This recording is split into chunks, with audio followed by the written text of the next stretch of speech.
Hello hi diabetic patients follow பண்ண வேண்டிய 3 important things என்னென்னு பார்த்துருவோமா. ஃபஸ்ட்டு டயட்டு, நல்ல ஹெல்த்தியான வெஜிடபிள்ஸாக எடுத்துக்கோங்க. அதாவது புடலங்காய், சொரக்காய், அதே மாதிரி பார்த்திங்கன்னா முட்டைகோஸ் சாப்பிடுங்க.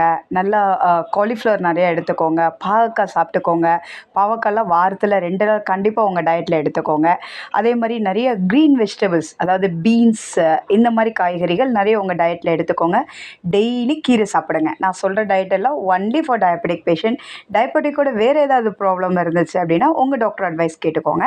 அதே மாதிரி எக்கோட ஒயிட் எடுத்துக்கோங்க. மீனெல்லாம் சாப்பிட்றீங்கன்னா ஃப்ரைடு இல்லாமல் நல்ல ஒரு கிரேவியாக ஒரு குழம்பு வச்சு அந்த மாதிரி சாப்பிடுங்க.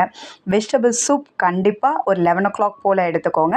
ஒரு சூப்போடு சேர்த்து ரஸ்கோ அல்லது 2 பிஸ்கெட்ஸோ அந்த மாதிரி ஏதாச்சும் எடுத்துக்கோங்க. இல்லை ஒரு நாளைக்கு சூப்போடு சேர்த்து கொஞ்சம் கொண்டைக்கடலை, பச்சை பட்டாணி இந்த மாதிரி சேர்த்துக்கலாம்.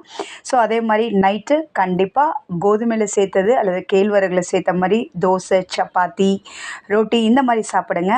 எப்போவுமே டயபெட்டிக் பேஷண்ட் வந்துட்டு களி, கஞ்சி, கூழ் வச்சு உங்களோட டயட்ஸ் எடுக்கக்கூடாது. இந்த மாதிரி செமி சாலிடாக நீங்கள் சாப்பிட்டீங்க அப்படின்னா சுகர் லெவல் சீக்கிரமாக அதிகமாகிடும். ஸோ இந்த மாதிரி களி, கஞ்சி, கூழ் ஃபார்மாக எடுத்துக்காமல் இட்லி, தோசை, சப்பாத்தி, உப்புமா, இடியாப்பம், பொங்கல் இந்த மாதிரி சாப்பிட்டுக்கோங்க. ஸோ டயட் மட்டும்தானா அப்படி இல்லைன்னா செகண்ட் கண்டிப்பாக உங்களோட மெடிசன் ஸ்ட்ரிக்டாக இருக்கணும். இன்சுலின் போடுறவங்க இன்சுலின் போட்டுக்கோங்க. இல்லை மெடிசன் மருந்து மாத்திரை சாப்பிட்றவங்க மருந்து மாத்திரை சாப்பிட்டுக்கோங்க. ஸோ உங்களோட டாக்டர் அட்வைஸ் என்ன படி இன்ஜெக்ஷனோ மெடிசனோ எது கொடுத்தாலும் டைமுக்கு ஃபாலோ பண்ணிக்கோங்க. லாஸ்ட் வெரி இம்பார்ட்டன்ட், கண்டிப்பாக எக்ஸசைஸ், வாக்கிங் கண்டிப்பாக பண்ணுங்கள்.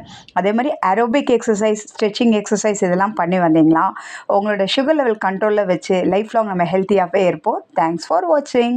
தேங்க்யூ.